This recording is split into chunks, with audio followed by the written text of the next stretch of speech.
All right, today we're jumping into one of the most famous, most influential, and, let's be honest, one of the most intimidating poems ever written.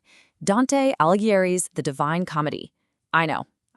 It's a huge work and it can feel totally unapproachable, but we're going to break it all down and see why this 700-year-old journey is still so incredibly powerful.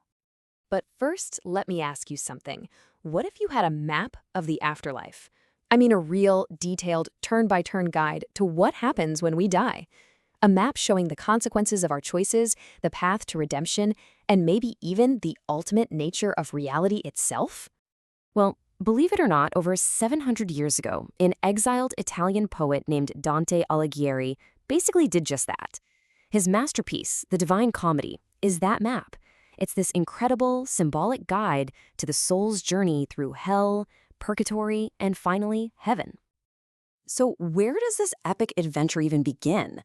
Well, it starts with a man, Dante himself, who's really a stand-in for all of us. He's hit the midpoint of his life and suddenly realizes he is completely lost, wandering alone in a dark, scary forest. And this isn't just any forest, it's a powerful symbol for a life lost to sin and confusion. He tries to climb up this beautiful, sunlit hill, towards salvation, but his path is blocked by three terrifying beasts. But these aren't just random monsters, not at all. The leopard, the lion, and the she-wolf are these powerful allegories for the major types of sin that trap us as humans and keep us from finding the right path. Just when it seems like all hope is lost, a figure appears out of nowhere, and it's the great Roman poet Virgil, who happens to be Dante's personal hero. He explains he was sent by a woman in heaven, Beatrice, and then he gives Dante the bad news. You can't go forward. The only way out is to go through. He's about to get a guided tour of the entire afterlife. And that tour, of course, kicks off in the most famous part of the poem, the Inferno. Now, this isn't just some random place of fire and torture. It's a realm of perfect, divine justice, imagined as this giant funnel-shaped pit where every single punishment is tailor-made to fit the sin. Dante organizes hell with this terrifying logic. Right after the entrance, you've got the people who never chose a side, just chasing a blank banner forever. After that, hell is split. You've got upper hell for sins of weakness, passion. But as you go deeper into lower hell, the sins get colder, more malicious. These are sins of conscious choice. And the punishments, they get way, way worse. This is all about a concept Dante calls contrapasso, where the punishment is like a mirror of the sin. So the lustful who were swept away by their passions in life are now swept around forever in a violent storm. Those who took their own lives, rejecting their human bodies, are trapped as twisted trees. The flatterers, they're stuck in filth. And the treacherous, who committed the coldest sins, are frozen solid in a lake of ice. And at the absolute bottom of the universe, Dante finds something shocking. Not fire, but ice.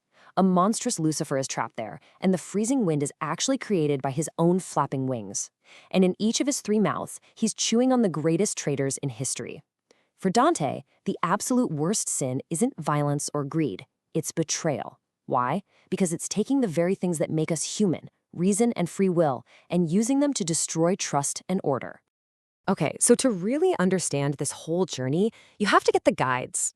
Virgil is the symbol of human reason, and he's the perfect guide for hell, right? Because reason can understand sin and its consequences. But reason can only take you so far. To get into heaven, Dante's going to need a new guide, Beatrice. She represents divine love and faith. The journey requires a leap beyond just logic. And here's a quick, totally fascinating detail for you. The entire poem is structured with this incredible mathematical precision. It's made up of exactly 100 chapters, or cantos. There's one intro and then 33 chapters for each of the three realms. For Dante, this wasn't just a random number. It was a symbol of divine perfection and order. Pretty cool, huh? After literally climbing out of hell, Dante and Virgil emerge on the other side of the world. And they see the stars again, and right in front of them is this enormous mountain rising out of the sea, Purgatory. The tone immediately shifts. Gone is the despair and darkness, and in its place, there's hope and music and light. Now, it is so crucial to understand what Purgatory is in Dante's world. It is not Hell Part 2. Every single soul here is saved. They are all on their way to heaven. Purgatory is more like a spiritual gymnasium, a place of active, willing purification, where souls work to unlearn all their bad habits. The structure here kind of mirrors hell's, but the whole purpose is the exact opposite. On 7 terraces, souls are cleansed of the 7 deadly sins, but check out how the punishments are corrective. The proud are forced to carry heavy stones, making them look down and learn humility. The envious have their eyes sewn shut, forcing them to turn inward. It's all about actively practicing the virtue that's the opposite of their sin. At the very top of this mountain, Dante reaches the earthly paradise, the Garden of Eden itself. And it's here that Virgil, human reason, can't go any further. He has to say goodbye. And this is when Dante is finally reunited with Beatrice. He's been cleansed of his sins, and now he's ready to ascend, guided not by reason, but by divine love. So we come to the final part of the journey, Paradiso. And honestly, this is the most difficult part to describe. There's no geography, no physical challenges. It is a journey of pure light, music, and a joy that just keeps growing as Dante and Beatrice fly up through the heavens toward the mind of God. Following the astronomy of his day, Dante's heaven is a journey through 9 celestial spheres. Each planet or star he visits is linked to a different virtue, and there he meets souls who embodied it, like just rulers in Jupiter or mystic thinkers in Saturn. And with every sphere he ascends, Dante's own ability to understand and perceive divine light actually grows, preparing him for what's coming next. At the very end of this incredible ascent, Dante enters a realm that's beyond time and space, called the Empyrean. And he straight up admits that what he sees next is almost impossible to put into human language. He says his memory and his words just fail him, but he does his absolute best to describe the indescribable. What does he see? He sees all of the saved souls from all of human history gathered together in the shape of a colossal, glowing rose.